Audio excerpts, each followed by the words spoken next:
Oi,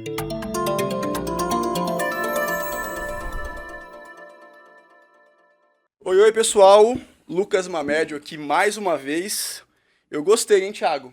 Agora sou eu aqui à tarde na íntegra pra sempre. Pra sempre não. Nada na vida é pra sempre. Eu tava. Mas evolui. Mas evolui, é. Mas evolui. Hoje, né, a gente recebe, né, todo mundo, né, que tá em casa, fica bastante. Lembra da empresa que o meu convidado trabalha quando chove muito. E nós aqui do Campo Grande News também, presidente. Porque quando chove, né, o Campo Grande News tem uma preocupação bastante. Eu já vou falar quem tá aqui, calma aí. Bastante importante, né, em noticiar, em dar o serviço para as pessoas, os locais, né, que estão passando. A gente enche o saco da assessoria, da empresa também, que é, né, eu tô falando da Energisa. A gente tem, né, uma relação bastante interessante, né, da imprensa em geral com a concessionária de energia, o que é natural, né, mas eu acho, assim, bem saudável o modo como é aqui em Mato Grosso do Sul. Para falar, né, um pouco, houve uma mudança, né, gente, no ano passado, o ex-diretor-presidente, né, o Marcelo Vinhais, ficou durante quanto tempo ele ficou? 7 anos. 7 anos, bastante tempo. Desde que eu me lembro era ele. E agora, né, em setembro, faz um tempo já, mas houve, né, uma passagem de bastão pro nosso convidado aqui na íntegra dessa edição, que é o diretor-presidente da Energisa, concessionária de distribuição de energia de Mato Grosso do Sul, Paulo Roberto dos Santos. Depois dessa introdução longa, seja bem-vindo, presidente. Obrigado, Lucas. É um prazer estar aqui com você, trazendo um pouco de dados, de informação, né, para que você conheça um pouco melhor a O nossa meu organização. TDAH ataca e eu vou e volto e vamos conversando. Eu queria começar perguntando, presidente, como é que tem sido, né, esses 6 meses, né, 6, 7 meses à frente da concessionária, né? Deve ser uma responsabilidade bastante grande. E se tem sido de aprendizado, né? Como é que tem sido, assim, pessoalmente, né? Eu acho que a organização em si ela é sempre desafiadora. Nós temos toda a população como cliente, né? Então a gente tem que ter resposta, a gente tem que ter o controle da qualidade do serviço que a gente entrega. É muito desafiador, sobretudo porque a gente está vivendo um momento onde o governador do estado traz para o estado muitas indústrias. A gente Sim. nunca teve tantos pedidos de parecer de acesso, né?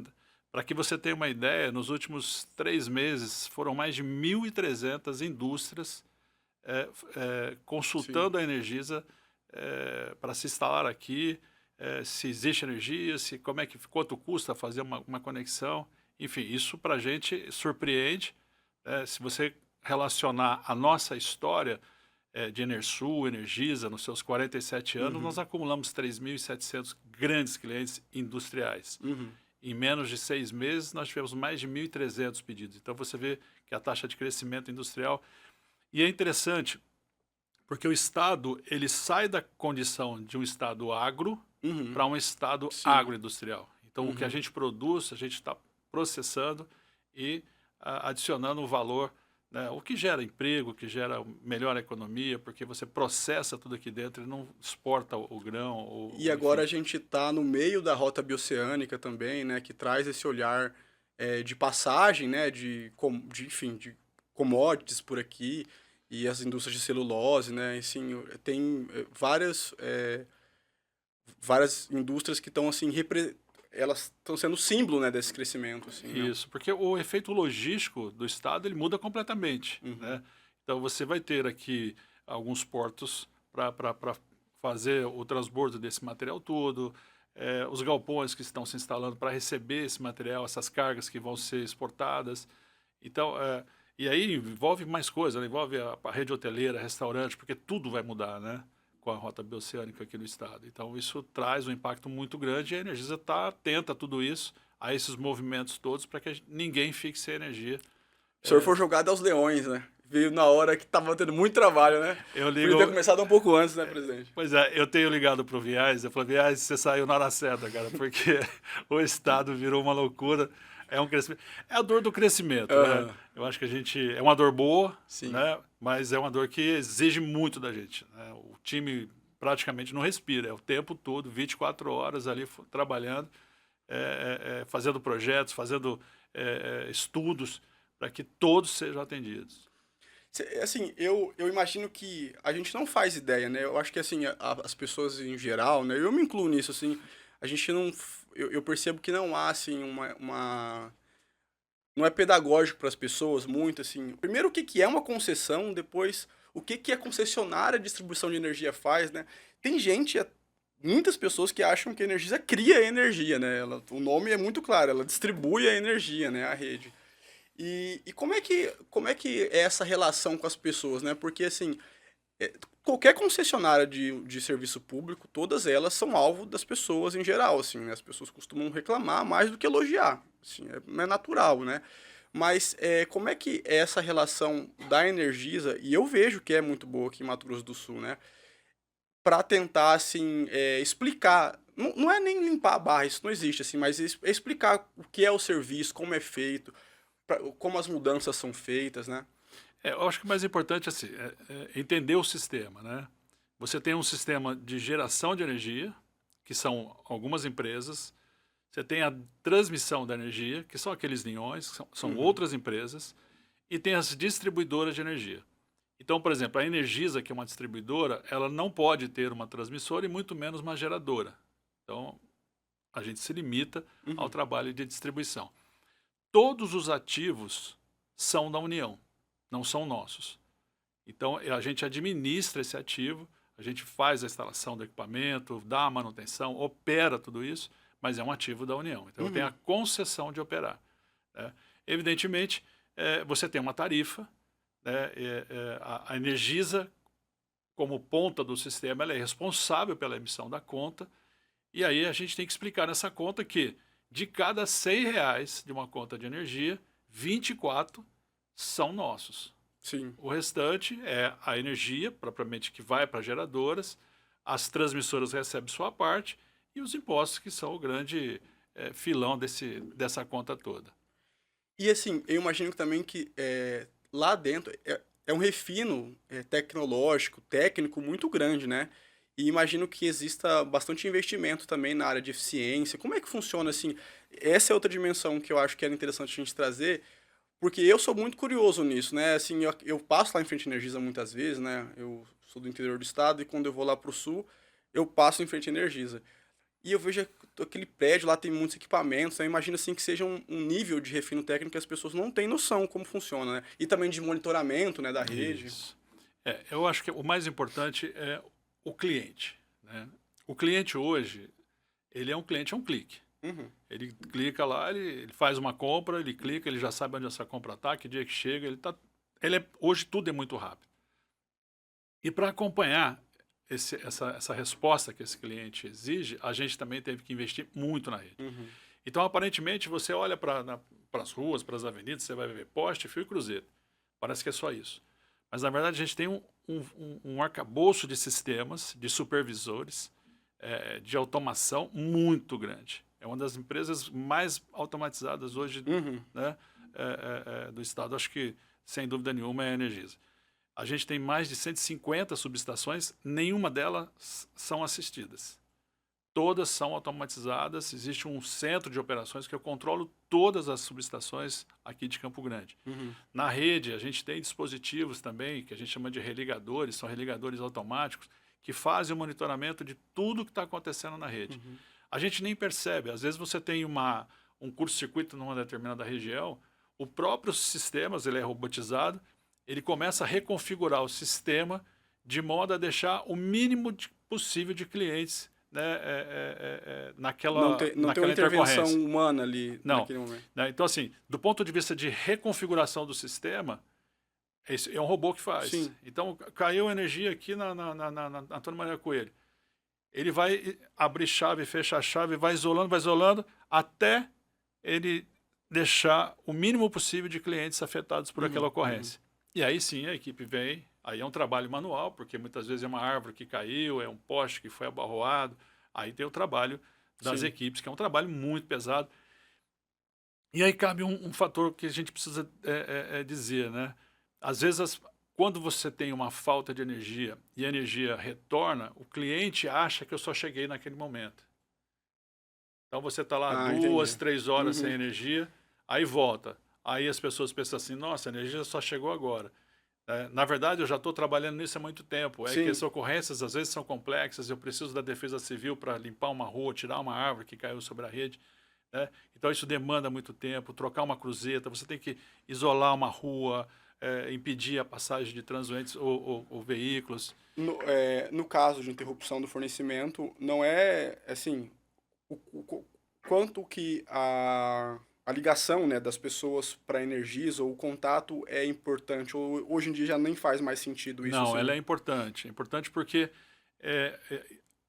na medida que as pessoas vão ligando, a gente vai definindo quais são os locais que estão sem Ah, energia. entendi. Então, é importante que as pessoas, quando tiverem problema, e você não precisa ligar, você pode informar uma falta de energia pelo aplicativo Energisa On, você pode informar pela Giza, que é o nosso WhatsApp, que muitas vezes, na hora que você tem a ocorrência ou você tem uma contingência, a fila no call center ela tende a aumentar. Sim, sim. A gente tem 250 posições disponíveis, mas na hora que uma contingência entra, por mais que a gente tenha o transbordo para outras empresas, né, as outras empresas começam a auxiliar aquela que está em contingência, você tem os aplicativos.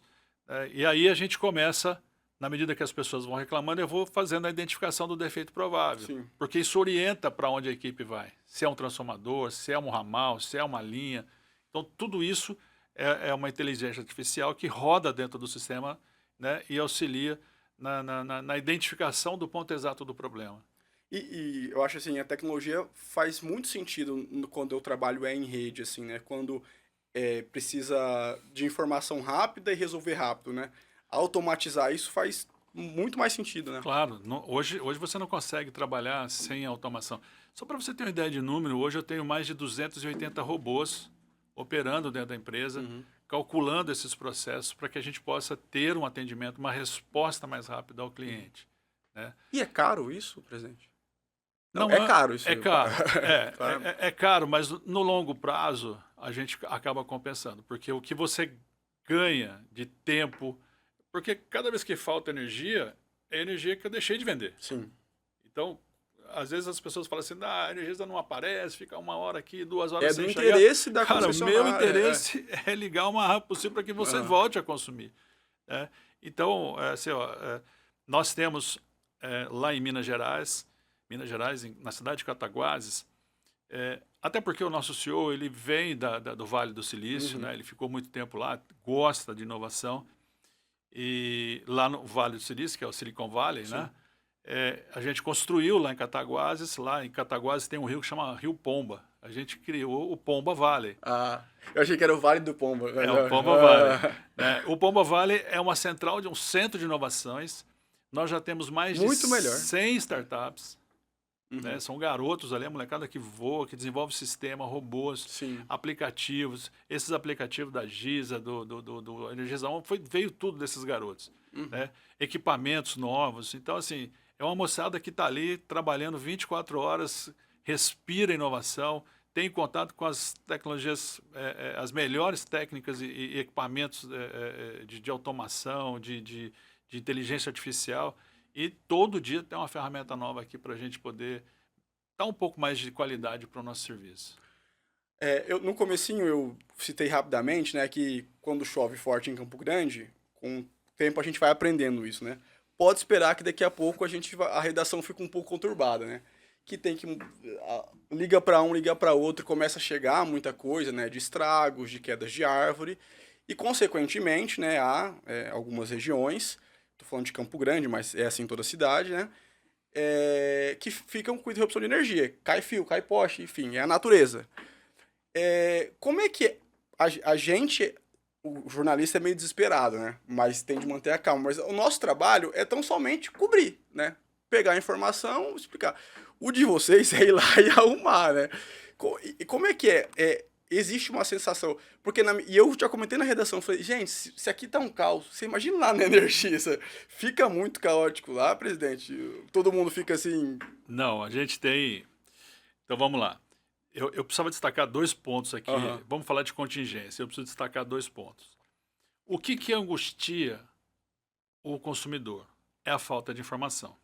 Ele não saber se a energia chega daqui 1 hora, daqui 2 horas, verdade. daqui 3 horas. Então, o papel de vocês nessa hora, para mim, é muito importante. E a gente aprendeu isso com aquele evento de 2021, outubro de Sim, 21, aham, que aquela E eu nuvem tava de plantão tava nesse dia. Foi no fim de Então, assim, semana, né? o que tirou a angústia, aquela sensação de será que eles sabem que está faltando energia na minha rua? Será que sabem que está faltando energia no bairro? A imprensa ajudou muito. Uhum. Porque o jornalista, ele, ao tempo todo, a gente estabeleceu a comunicação com todos os veículos e, em tempo real, a gente ia anunciando tudo que estava acontecendo, todos os movimentos. Então, assim, isso a gente aprendeu e a gente não abandonou esse modelo. Então, sempre que há uma contingência, a gente tenta trazer a imprensa para ser o nosso veículo, porque isso baixa a pressão, baixa a angústia e a gente consegue trabalhar com um pouco mais de calma.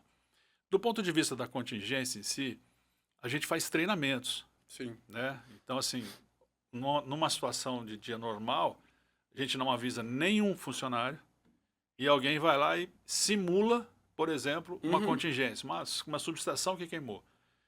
Então, a nossa jornalista, eu cronometro quantos minutos ela demorou para responder aquela chamada que ela teve, porque vai entrar no Olha. celular dela assim, ó, Olha! queimou a subestação Campo Grande. Aham. Quantos minutos a Janaína, que é a nossa coordenadora de comunicação, levou para ligar para o centro de operação para saber o que estava acontecendo? Sim. Quantos minutos o menino da frota, que tem que preparar todos os veículos, demorou para chegar no centro de operação e se colocar à disposição? Ninguém sabe de nada. Ninguém sabe de nada. Simplesmente cai no celular da turma lá. Queimou a subestação. E aí tem alguém que fica cronometrando quanto tempo o presidente da empresa levou para ligar para o despacho e dizer o que está acontecendo aí. O diretor, o técnico, todo mundo. Sim, sim. Todo mundo. Mas alguém pensou nisso antes. Essa pessoa é a única Só pessoa que uma sabe. pessoa sabe, Aham. que é o gerente de operações. Ele Perfeito. tem a minha autorização para fazer Aham. isso. E ele não tem a obrigação de me avisar. Entendi. Porque a minha resposta também tem que ser rápida. Então, a gente faz esse treinamento. Caramba. A equipe, ela sai para fazer o atendimento da subestação, que ela não está queimada, porque é um teste. Quanto tempo a equipe demorou para responder no rádio, entrou no veículo e se deslocou até o local da ocorrência. Aí chega lá no local, mas a subestação está funcionando. Aí a gente avisa, isso é um treinamento, pode voltar. Mas isso é um parâmetro do que seria o ideal. A gente sempre melhora. Aham. Né? Então, assim, a cada treinamento, a resposta tem que ser mais rápida. A resposta tem que ser mais rápida. A meta vai ficando mais justa a cada momento. No dia da crise, no dia da contingência, a gente tem uma sala de crise. Aí todos os gestores vão para essa sala de uma forma muito organizada, porque a gente já treinou tudo isso. Sim. Todos vão para essa sala e ali a gente começa a administrar, porque tem o efeito político, tem o efeito físico, tem o efeito meteorológico. Então as equipes já se organizam, cada um tem o seu papel, né? Existe um monitoramento meteorológico, né? A gente tem convênio com 3 institutos de meteorologia. Sim. Então a gente sabe por onde está entrando a chuva, sabe qual é a intensidade dela. A gente tem uma capacidade de certeza de 3 horas. Porque meteorologia é muito difícil você prever para o dia seguinte. Então, assim, eu sei o que vai acontecer no estado daqui 3 horas. Isso me permite a movimentação das equipes. Está entrando uma chuva por Nova Andradina, eu já tiro as equipes de Dourados e já desce as equipes de Dourados para lá. As equipes de Campo Grande assumem a condição de Dourados, né? Então, Eu imagino que as equipes... Elas trabalham em nuvem. E tem que ser muito flexível, tem que né? ser muito flexível. Porque, de repente, tem que estar um monte de gente em um lugar só, né? Sim. E isso tem toda uma logística, porque, por exemplo, as equipes de Nova Andradina, de Dourados, tem que descer para Nova Andradina para dar suporte lá.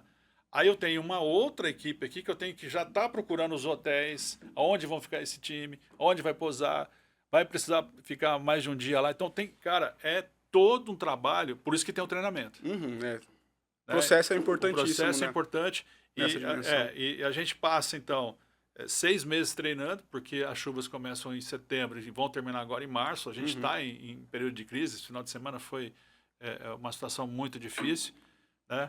E por que a gente sofre tanto, Lucas? Porque 82% dos nossos problemas está relacionado à vegetação. Sim. Não existiu no estado, e tampouco em cidades, nenhuma das cidades do interior, um plano diretor de arborização. Então plantou-se o que quis, né? Sim. E aí você tem que conviver Era uma das minhas sibipiruna. perguntas. Eu até iria Aí, como equalizar isso, né? então, o que nós temos feito hoje em dia? A gente tem estabelecido alguns convênios com as prefeituras, porque quando a árvore está embaixo da rede, só eu posso entrar. E aí tem uma coisa interessante, a responsabilidade pela arborização, poda e supressão é da prefeitura. Uhum. Mas quando ela toca na rede, eu tenho o direito de ir lá e fazer o serviço, porque pode acontecer um acidente com o profissional da prefeitura. A prefeitura também, as prefeituras ela não têm o recurso para fazer toda a poda necessária, né, que o Estado precisa. Então a gente acaba aqui apoiando, a gente monta os convênios. Agora, a gente convive com situações onde as árvores têm CPF. Né? Então, aquela árvore foi meu avô que montou, você não vai mexer naquela árvore.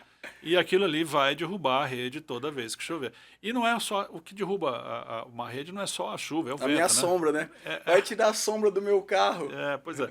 Então, assim, às vezes não está chovendo, o cara fala, não está chovendo, só ventou, mas é o vento. É o vento aqui, isso aí mesmo. né? A gente vê algumas situações aqui, principalmente aqui nos bairros centrais, aquelas palmeiras imperiais. Cara, aquela folha da palmeira, quando cai, ela parece que ela é um imã, assim, né? Vai até a rede, provoca curto, derruba a rede. A palmeira real é tão bonita, presidente. Pois é, ela é linda, cara, mas ela devia estar plantada do outro lado da rua. O ponto é esse, né? Esse é o Onde ponto. ela deveria estar plantada. Então, assim, o que a gente tem feito é ajudar a prefeitura no plano de arborização, criar um plano diretor para que a gente tire espécies. Por exemplo, a sibipiruna não é uma espécie nativa daqui, ela vem do Rio Grande do Sul, ela tem uma espécie de uma baga que o boi come. Então vieram muitas mudas para cá. E ela tem uma sombra boa. Né? E se plantou muito disso nas zonas urbanas. E isso prejudica muito. O senhor acabou tendo que conhecer de plantas também, né? Pois é. E eu não posso falar poda, eu tenho que falar manejo, porque senão o pessoal do ambiental me come meu fígado aqui. Ela tá rindo.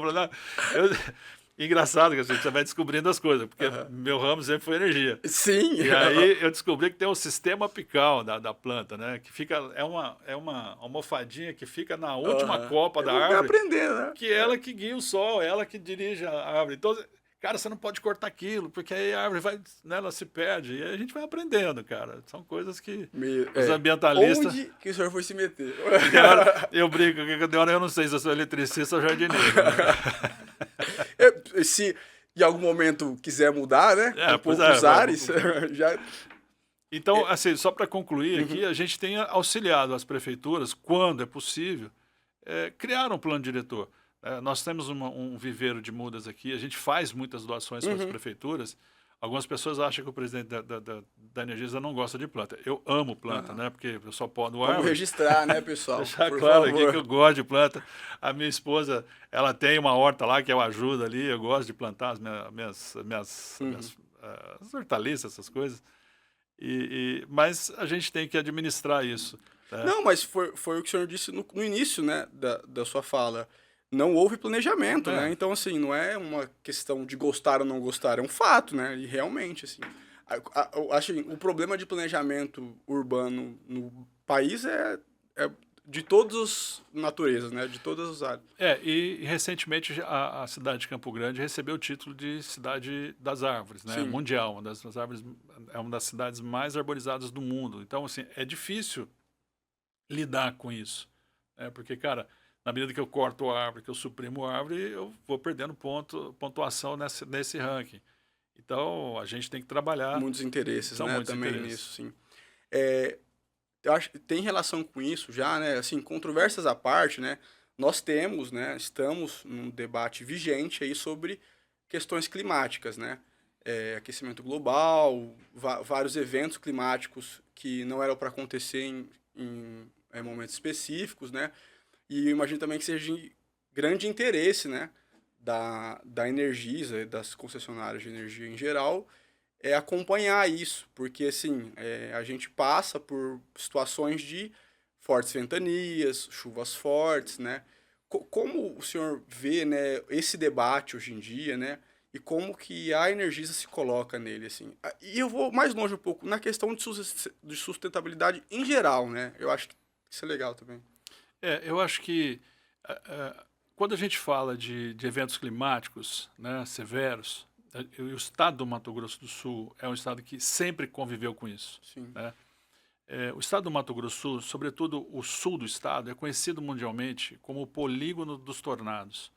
É uma das regiões do mundo que mais tem incidência de raios e descargas Uhum, sim, atmosféricas. sim. Para você ter uma ideia de número, nesse período, aquela região tem, em média, 450 mil raios por mês. Se você pegar um estado da Paraíba, nós estamos falando aí de 1.000 raios mês. Nossa, é uma diferença É uma muito diferença grande. absurda, né? Então, assim, o estado do Mato Grosso sempre esteve preparado para isso, tanto é que a gente é uma referência no país todo de como lidar com esse comportamento severo. A gente faz palestra fizemos palestras lá na ANEEL, lá em Brasília, onde estiveram presentes todas as concessionárias, sobretudo por conta daqueles eventos que teve em São Paulo, com a Sim, Enel sim. lá, que sofreu demais. E por conta disso também, a gente foi convidado a dar uma palestra nos Estados Unidos, porque os americanos, eles têm o conceito de grandes catástrofes. Então, é o Katrina que entra, destrói a cidade Uhum. inteira. Mas eventos menores como os nossos aqui, eles sofrem um pouco. Porque quando você tem um evento muito grande, os americanos todos, de todos os estados, vêm para te ajudar. Sim. Mas quando você tem um evento menor, Você que se aí é vira, você né? que se vira. Aham. Então você tem que ter a logística das coisas, tem que estar pronta. E aqui a gente já se E vira. a gente já se vira. Porque, por exemplo, eu sei que eu vou ter um evento climático lá em Eldorado. Uhum. Os meus caminhões de poste já estão em movimento para lá. Sim. Então eu não vou esperar o poste cair lá para vir buscar numa xerifada aqui em Campo Grande. Então eu já sei, cara. Se antecipar é muito Então, importante. e as prefeituras me ajudam. Porque eu digo assim, olha, vai entrar um evento climático muito forte aí esse final de semana, eu posso deixar meus postes, meus transformadores aí na prefeitura, isso me facilita. Né? As equipes já estão, né? A gente sabe que tem cidades, por conta até desse desenvolvimento do agro, você não encontra mais hotéis. Uhum. Né? Você chega na região de Costa Rica, Chapadão, se tiver, eu tenho que dormir dentro do caminhão, porque você não acha lugar nem para dormir. Então, já sabendo disso, a gente já antecipa tudo isso. Né?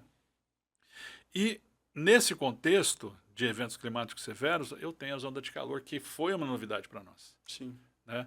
Nessa onda de calor que aconteceu em 24, cara, eu acho que a gente perdeu uns 700 transformadores. Porque ali todo mundo vai para o ar-condicionado, quem tinha um botou dois, E quem foi tinha a dois primeira botou três. vez, pode me corrigir, Claro. é que eu percebi pelo menos que o calor ele afetou a questão de distribuição de energia a ponto das pessoas perceberem, né? Antigamente a gente sentia calor, mas tudo certo. E a gente não relacionava, né, muito calor à questão da energia. Porque, Lucas, o nosso planejamento ele é em função do que o cliente me conta. Sim. Então, quando você pede uma ligação, você me diz assim, Paulo, eu preciso de uma ligação bifásica e 50 amperes atende, um disjuntor de 50 amperes atende a minha residência. Ok. Então, a gente vai pegar todo mundo da sua rua, soma os disjuntores de todo mundo. Ah, somando todo mundo aqui, vou precisar de um transformador de 30. Ok. De 30 mil eu atenderia todos os clientes daquela rua. Aí, o Lucas tá Vai com na Casas muito Bahia. calor, vai na Casas Bahia e compra mais 2 ar-condicionados. Aconteceu isso na minha casa. Eu não estou dizendo... Fomos um dos responsáveis. eu não estou dizendo que você tem que pedir permissão. Muito Não, pelo contrário, claro, eu quero que claro, você compre mesmo. Mas me avisa quando você troca o seu disjuntor. Porque a maioria das pessoas, ela muda o perfil de consumo, pede para o eletricista alterar o valor do disjuntor, porque ele fica desarmando, e às vezes nem desarma. O teu próprio instalador vai falar, Lucas, teu disjuntor não vai aguentar, eu vou aumentar aqui. Você falou, ok. E a Energisa achando que eu tô achando que é um de 50 e você já botou um de 200. E aí, cara, a hora que você coloca todos os seus dispositivos no ar, todo mundo faz isso junto, porque realmente foram ondas de calor que chegou aí a sensação térmica de quase 50 graus, a gente teve muitos transformadores queimados. Então a gente trocou muita coisa, tanto que nas ondas de calor desse ano, a gente já ficou mais tranquilo, porque eu já tinha colocado equipamentos maiores na nossa rede. Então, a gente falamos da questão mais óbvia, né, que pensamos que é chuva e vento, mas essa questão do calor é muito importante também, né? Tem um outro ponto, assim, outra bucha, Vamos lá. que é a questão dos fios, né, que nós temos em Campo Grande, muito forte, né? E daí embola uma questão social também, né? Porque são pequenos delitos, né, de pessoas que furtam fios por conta de estar em situação, né, de vulnerabilidade, de questão envolvida com droga e tudo mais. E a gente tem tido um crescimento, né, muito, e operações também de Energisa, né, que a gente acompanha também disso. Já falamos sobre isso algumas vezes em matéria, né, eu mesmo tive a oportunidade de conversar com o presidente Finhais quando ele veio aqui falando sobre uma operação específica. Como é que tem sido esse acompanhamento, esse monitoramento da Energisa? Olha, nós fazemos as notificações praticamente de 3 a 4 vezes ao ano, mas a resposta ela é muito lenta. Né? Então, para entender... Falando em calor, tô com calor, ô Thiago, dá uma Vamos diminuída. ligar o ar. Vamos consumir Aí, energia, ó, por favor. tá lá, tá a A Energisa. gente agradece. Ô, rapaz, E o Lucimar não. Lucimar, não, com certeza, vai reclamar depois. Mas assim, para entender, os postes é um ativo federal, lembra que eu dizia lá Sim, que eu sim, faço sim. a gestão disso? A Anatel e a ANEEL, elas se reúnem e dizem, você vai ter que fazer a alocação desses postes para a operadora de fibra ótica. Ok, não tem problema. A gente definiu um padrão, então para você colocar a sua fibra no meu poste, você vai ter que obedecer esse padrão técnico aqui. Perfeito. Existe um aluguel que eles pagam para a gente, mas esse aluguel ele não vem para a distribuidora. Todo o volume arrecadado com a alocação desse aluguel, a gente chama de modicidade tarifária, ou seja, a gente reduz o aumento do ano Sim. seguinte. Então, tudo que a gente paga, aliás, tudo que as operadoras pagam, ela é transformada em modicidade tarifária, ou seja, é um redutor. Se a inflação deu 5% e... Para equilibrar o valor da tarifa. Para equilibrar o valor da tarifa lá. Uhum. Então, a gente não tem recurso para isso. O que nós temos feito são notificações constantes, fazemos reuniões com os prefeitos, com as operadoras, mas existe uma inércia muito grande por parte deles. Mas mais do que isso, eles não...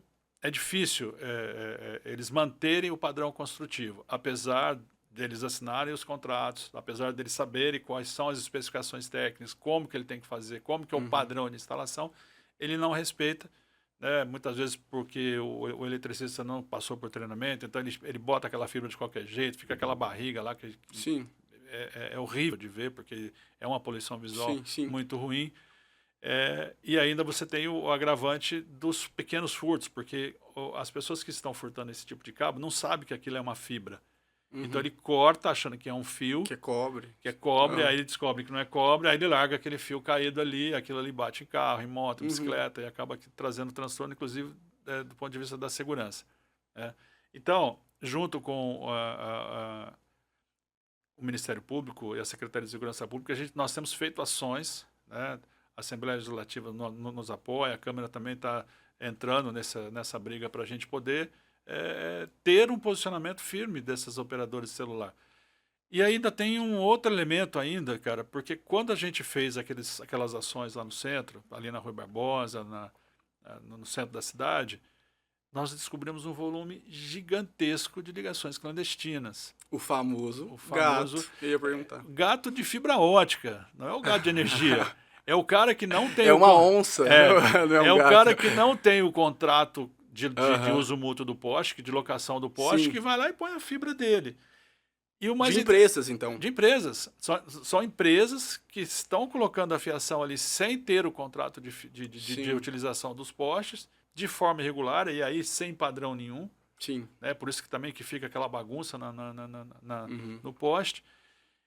Tanto que quando a gente fez aquela retirada de material, nós tiramos 2 caminhões de fibra ótica naquela noite e achávamos que no dia seguinte ia ser, o call center não ia parar, né? Muita gente iria reclamar. Não houve uma reclamação, porque realmente estavam na clandestinidade. Sim.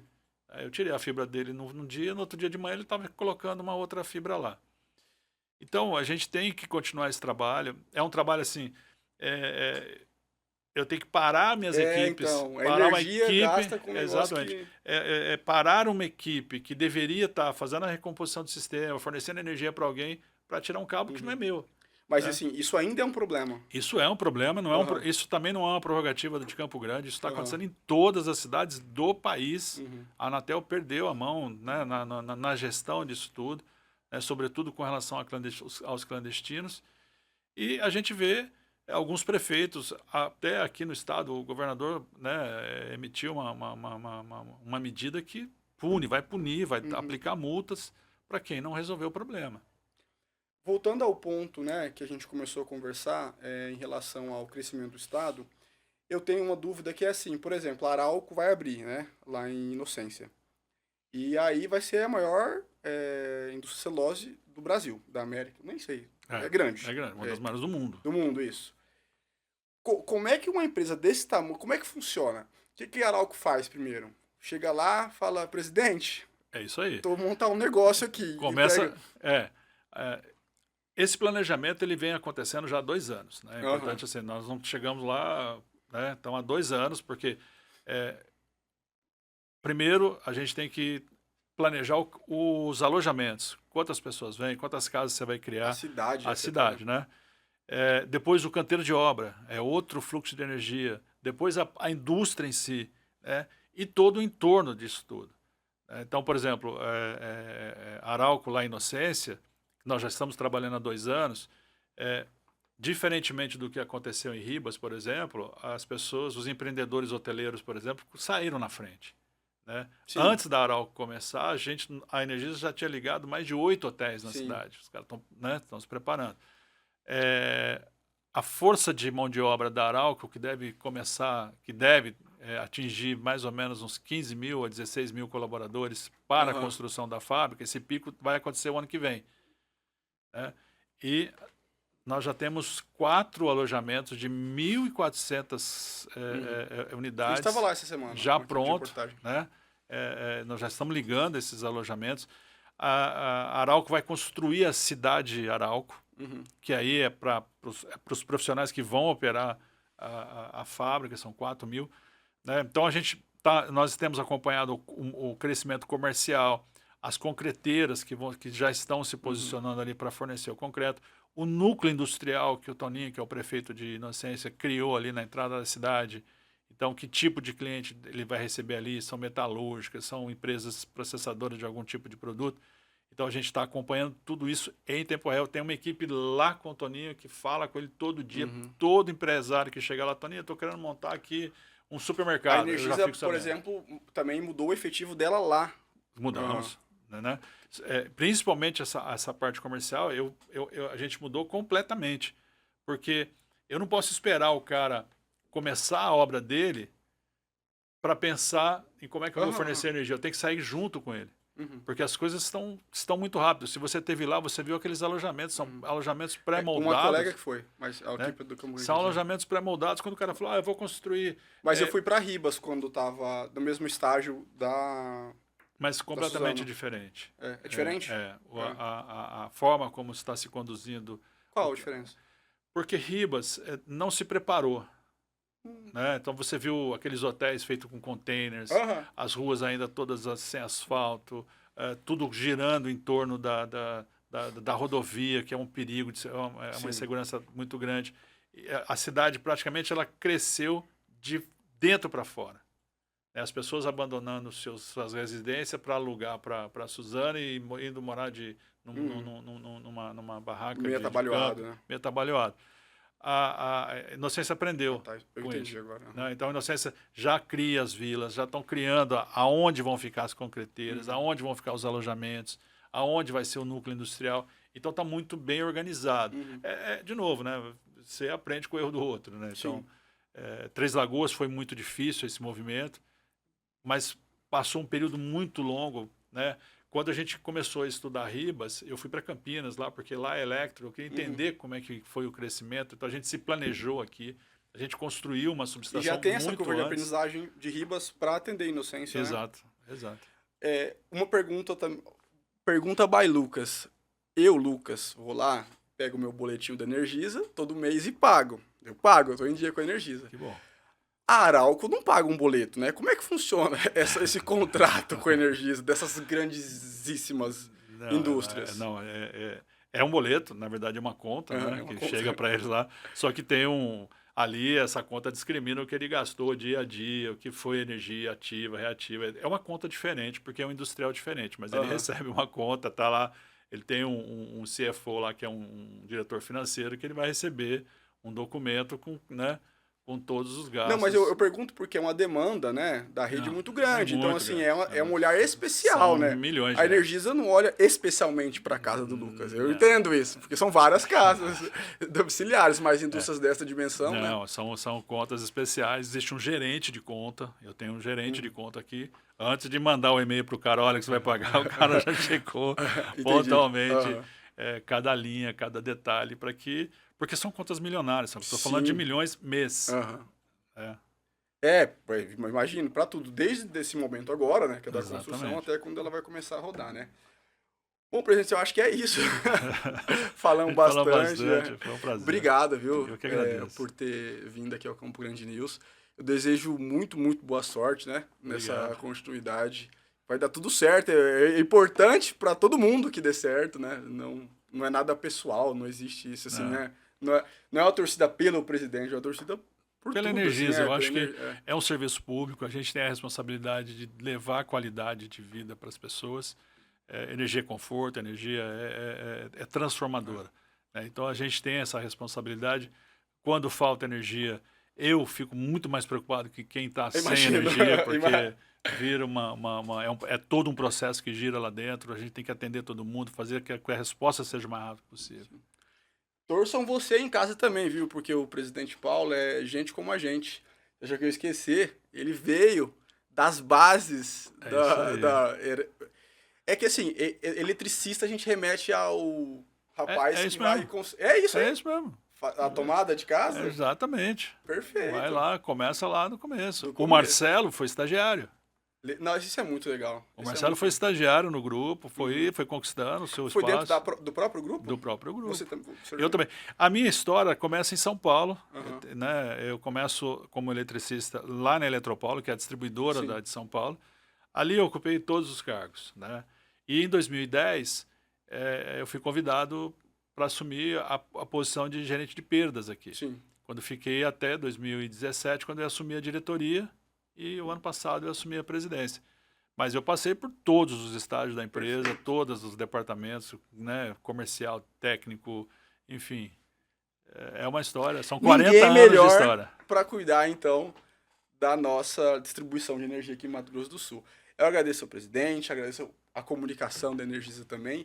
Obrigado a vocês que nos assistem aqui no Na Íntegra. Também nos ouvem, né, no Spotify, sempre pela companhia. Assistam, né, o podcast e também acessem o Campo Grande News. É muito importante também o site do Campo Grande News. Até mais, pessoal. Tchau, tchau. Valeu, um abraço a todos.